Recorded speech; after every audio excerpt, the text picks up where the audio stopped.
les autres éléments, vous pouvez l'avoir. Donc, ce qui veut dire que des candidats peuvent être éliminés, même au niveau de la DGE, hein, sans même aller au niveau du Conseil constitutionnel. Non, ça, c'est-à-dire la DGE ne gère pas les dépôts de dossiers de candidature. Oui. Parce que, en fait, pour chaque élection, il y a un organe qui est chargé de la recevabilité des candidatures. Oui. Je vous donne, par exemple, pour les élections législatives, c'était la direction générale des élections qui reçoit en fait les candidatures, qui fait la vérification ou le contrôle des parrainages.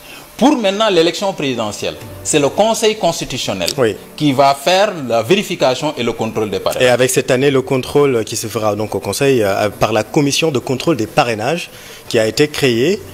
Qui va être créé en tout cas suite au dialogue national. Effectivement. Mais à votre niveau, au niveau de la DGE, quand vous parlez de la carte nationale, de la carte d'identité biométrique de la CEDEAO qui pourrait entraîner l'invalidation définitive de l'acte de parrainage. Qu'est-ce que vous voulez dire exactement? Non, en fait, cela veut dire que si, par exemple, la personne collecte des parrains, et parmi, par exemple, 100 parrains, il y a 2 ou 3 ou 4 dont, par exemple, la date d'expiration de la carte n'a pas été bien renseignée, ces deux-là seront, au moment du contrôle, ces deux seront invalidés. Au moment du contrôle au Conseil constitutionnel. Au Conseil constitutionnel. Parce que ça, également, c'est un arrêté que le Conseil constitutionnel va appliquer. D'accord. Donc, parce que en fait, ça fait partie des documents dont le Conseil constitutionnel doit se fonder, sur lesquels, autant pour moi, le Conseil constitutionnel doit se fonder pour pouvoir faire, en fait, le travail qu'il doit faire. Parce qu'en fait, les fiches de collecte, le format papier et les formats électroniques, donc, seront communiqués au Conseil constitutionnel. Et le Conseil constitutionnel, sur la base maintenant de ces documents,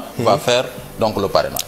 Et même la vérification et le contrôle de parrainage. L'autre, c'est qu'en fait, cette commission, c'est une innovation en réalité. Tout à fait. Parce qu'au niveau du dialogue politique, ils avaient décidé de mettre en place une commission. Et que cette commission doit être logée au niveau du